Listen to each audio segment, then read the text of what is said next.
যেটা 1 লক্ষ টাকা পার পিস বিক্রি হয় একটা আমের দাম। ইতিমধ্যে আমাদের খবরের কাগজেও বার হয়েছিল, মিয়াজাকি আমের একটা অ্যাডভান্স দিয়েছিল। মানে প্রিমিয়াম কোয়ালিটির আম যেটা তোমরা বলতে পারো, সেই ভ্যারাইটির গাছগুলো এখানে আছে। বাড়ি গিয়ে গাছ তৈরি করব, বোল হবে না, ফল আসবে না গাছে, এমন ব্যাপার নেই ভাই, জাত দেখে নিয়ে যেতে হবে।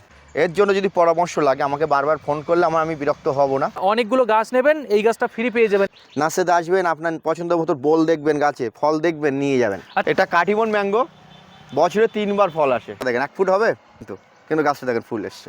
আজকে দেখাবো আপনাদের চ্যাংমাই ম্যাঙ্গো। আজকে আমরা এসেছি এসকে গ্রিন নার্সারিতে, আর এখানে যে আমের কালেকশনটা আছে এইটা সম্বন্ধে তোমাদের একটু জানাবো। মিয়াজাকি আছে, এই মিয়াজাকি বোল হয়েছে দেখেন, এগুলো বোলটা দেখাও কাছ থেকে। হ্যাঁ ঠিক আছে, গাছ দেখতে পাচ্ছ কিন্তু একদম আমার থেকেও ছোট, মানে 4 ফুট থেকে 4.5 ফুট এরকম হাইট হবে গাছগুলো। ইতিমধ্যে আমাদের খবরের কাগজেও বার হয়েছিল, মিয়াজাকি আমের একটা অ্যাডভান্স দিয়েছিল। ওই যে ফেমাস যে আমটা আমরা দেখে থাকি একটু কালো কালারের মধ্যে, কালো একটা হালকা লালচে আছে, সূর্যের মতো আর কি দেখায় যে আমটা। এগুলোর দাম আপনার আছে আমাদের পাইকারি সেল হিসাবে আমাদের 500 টাকা করে দাম আছে। 500 টাকা পার পিস। এর ভিতরে আলফানসো আছে, মিয়াজাকি আছে, 2000 মতন চারা আছে। মাদার প্লান্ট যারে বলে, মানুষের রেডি গাছ দেওয়ার জন্য। এটা কাটিমন ম্যাঙ্গো, বছরে 3 বার ফল আসে। এটা কাঁচা মিটের থেকে সুস্বাদু, আর পেকে গেলেও আমাদের কাঁচা মিটে যেমন পানসা হয় সেটা হবে না, এটা অনেকটা সুস্বাদু লাগবে, অনেকটা আপনার ফজলি আমের মতো সেন্টওয়ালা আমের লাগবে এটা। আজকে দেখাবো আপনাদের চ্যাংমাই ম্যাঙ্গো, কতটা ফ্রুট এসছে দেখেন। এতটা অবশ্য থাকবে না, তা যা থাকবে গাছটা মানে ধারণ ক্ষমতা অনুযায়ী খুবই বেশি থাকবে। এটা কি গাছ আছে? এটা সিডলেস লেবু আছে। এগুলোর দাম কেমন আছে? মাত্র 5 টাকা। 5 টাকা পার পিস। একটা লেবুর দাম তো 5 টাকার উপরে, তাই এই গাছ ফ্রি হয়ে যাচ্ছে তো তাহলে পাইকারি সেলারদের জন্য। মানে একটা লেবুর দামে তোমার গাছ পেয়ে যাচ্ছে। ঠিক আছে, অন্যান্য গাছ নিলে এরকম গাছ একটা দরকার হয় ফ্রি দিয়ে দেবেন। ঠিক আছে, অবশ্যই বোনাস থাকবে। হ্যাঁ, অনেকগুলো গাছ নেবেন, এই গাছটা ফ্রি পেয়ে যাবেন। ঠিক আছে, এই গ্রো ব্যাগের জন্য আর এই গাছটাগুলো আমাদের রেখে দিতে হয়। এগুলো 1 বছরের পুরনো গাছ, তার জন্য এর ভাওটা বেশি পড়ে। এগুলোর দাম কত? এগুলো আপনার 35 টাকা। 35 টাকা। আর ছোট কালো পিপিতে এই একই সেম গাছই দেওয়া হবে 15 টাকা। 15 টাকা, মানে গাছ ছোট বড়র উপরে ডিপেন্ড করে, তাই না?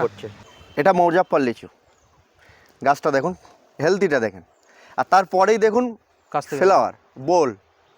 এই ছোট গাছে বোল চলে এসেছে, একা তো লম্বা না গাছটা। আমার হাতে একটা গাছ, হাত থেকে সাইজ দেখো, এই লিচু গাছে অলরেডি বোল চলে এসেছে। তার মানে কি আমরা এই বছরেই কি এই গাছে ফল দেখতে পাবো? এই বছরই পাবো। দেখেন সব প্রায় গাছে বোল আছে, দেখেন ওই একটা গাছে বোল আছে। গাছ থেকে দেখেন, এই সাইডে অনেক গাছই আছে। এই তো আছে, পয়জন দিলে যে ফুল আসবে সেটা ব্যাপার না, জাতটা ব্যাপার। জাতটা ভেরিফাই করতে হবে ভাই, যে জাতটা ভেরিফাই করবে তাদেরই সঠিক জাত আসবে। জাত দেখে নিয়ে যাবেন, বোল দেখে নিয়ে যাবেন ভাই। নার্সারিতে আসবেন, আপনার পছন্দ মতো বোল দেখবেন, গাছে ফল দেখবেন, নিয়ে যাবেন। আচ্ছা, এই গাছগুলো যদি কেউ 1 পিস বা 2 পিস নিতে চায় তাদের জন্য কেমন রেট আসবে? হ্যাঁ, যারা ডিলারশিপ নেয় মিনিমাম 500-200 করে নেবে, তাদের জন্য 25 টাকা থাকবে। যারা 1 পিস করে নেবে তাদের জন্য মাত্র 50 টাকা। 1 পিস 2 পিস নিলে একটু কম বেশি করা যাবে। 2 পিস নিলে মোটামুটি 50-100 টাকা করে দাম পড়বে। তো দেখো এতটুকু গাছ আছে এখানে, শুধু এই যে ফল আসছে তাই নয়, এখানেও কিন্তু এসছে, এখানেও কিন্তু এসেছে। তো এই গাছগুলো এত ছোট থেকে তোমরা ফল পাবে। 1 কেজি লিচুর দাম কিন্তু 100 টাকার থেকেও বেশি পড়ে, কিন্তু তোমরা 50 টাকা, মিনিমাম 50 টাকা বা হোলসেল রেটে নিলে 25 টাকায় তোমরা এই গাছগুলো পেয়ে যাবে। আজকে দেখাবো চায়না থ্রি লিচু। অনেকেই বলে চায়না থ্রি লিচুতে বোল হয় না, ফল হয় না। ভাই তোমরা এমন জাত দাও, বোল ফল হয় না। আজকে আপনারা দেখান ফ্লাওয়ার আছে কিনা, দেখান আছে। এটাই আপনার দেখানোর জন্য আমি আপনাদের ভিডিওতে আপডেট দিলাম যে চায়না থ্রি লিচু ফল আসে, কিন্তু সেটা ম্যাচুরেট গাছ থেকে নিতে হবে, তাহলে ফলটা পাবেন। এই গাছটা মাত্র 30 টাকা পাইকারি সেলারদের জন্য, আর যারা খুচরা নেবেন তাদের জন্য 50 টাকা অ্যাভাব থাকবে। আর কিছুদিন গেলেই ফুল থেকে ফল হতে যতদিন সময় লাগবে তারপরেই কিন্তু আমরা এই গাছে ফল দেখতে পাবো। মানে এতটুকু গাছ, এগুলোকে ছাদের উপরে রাখা যাবে? ছাদ বাগানে বড় মাটি, কতটা মাটি দিয়ে? মানে মোটামুটি একটা বেশি মাটি না, মিনিমাম 14 যেগুলো টব হয় ও তো রেখে দিলে ফল খেতে পারে। ওই গাছে রেখে দিলে মোটামুটি ছাদের উপরে একটা লিচু গাছ হওয়া মানে একটা আকর্ষণীয় ব্যাপার। ট্রিটমেন্ট কিভাবে করবে? গাছ তো নিয়ে যাচ্ছে, লিচু গাছের সামান্যতম জল দেবেন। এর জন্য যদি পরামর্শ লাগে আমাকে বারবার ফোন করলে আমি বিরক্ত হব না। যে আমার কাছ থেকে গাছ নেবে ভাই, তার নাম্বারটা দিয়ে যাবে। যে কোনো সমস্যা জনিত যে কোনো কারণে গাছের সমস্যা হবে, অবশ্যই হবে, তারা ফোন করবে, কি সার দিতে হবে, কি পয়জন দিতে হবে, সব কিছু আমি তাদের আপডেট দিয়ে দেবো। এইটাই ভালো। কিন্তু সবাই বলে নার্সারি থেকে গাছ, নার্সারিতে একরকম দেখায়, বাড়িতে গিয়ে তারা এত যত্ন করে বা কম যত্ন করে, তার ফলে ফলন আসে না। ঠিক আছে, কি বলেন তো, লিচু গাছে অনেকে লিচু গাছে কি করে, লিচু গাছটা হলো ভীষণ জল খায় না, এটাকে মানে ডাইস অবস্থা রাখতে হবে। খুব শুকনো হলেও হবে না, খুব আবার ভিজা থাকলেও হবে না। আপনার 1 সপ্তাহ 15 দিন অন্তর অন্তর জল দিতে হবে। গাছটা খুব শুকিয়ে আসছে, আমি জল দিলাম, গাছটা আবার শুকিয়ে যাওয়ার আগে জল দেবো। প্রতিদিন নিয়মিত জল দিলে গাছটা কিন্তু মরে যাবে।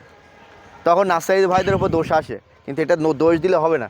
আপনাকে ট্রিটমেন্ট করতে হবে, আমাদের কাছে পরামর্শ নিতে হবে কীভাবে বসাবো, তাহলে সব কিছু আপনাদের মেনটেন করতে পারবেন। 1 ফুটও হবে না, 1 ফুট হচ্ছে না, কিন্তু গাছটা দেখেন ফুল এসছে। তো এগুলো থাই 7 ছোটোবেলার থেকে ফুল হয়, এলাহাবাদও হয়, কিন্তু থাই 7 মার্কেটের সব থেকে ভালো ভ্যারাইটিস। যারা চাষ করছে চাষি বন্ধুদের বলবো, আপনারা ভাই এলাহাবাদ, বারাইপুর অনেকেই পেয়ারা চাষ করেছেন, তারা থাই 7 পেয়ারাটা চাষ করুন। আর পেয়ারাটার ভিতরে বীজ, যেগুলো বীজ দানার সংখ্যা খুবই অল্প পরিমাণে থাকে, খুবই সামান্য, মানে একটা করে লাইনবদ্ধ থাকে, খুবই সামান্য। একটা পেয়ারার ভেতর কাটলে দেখা যাবে হয়তো 20 থেকে 25টা বীজ থাকে হবে এই থাই 7 পেয়ারা। দাম? এই দাম মাত্র 15 টাকা।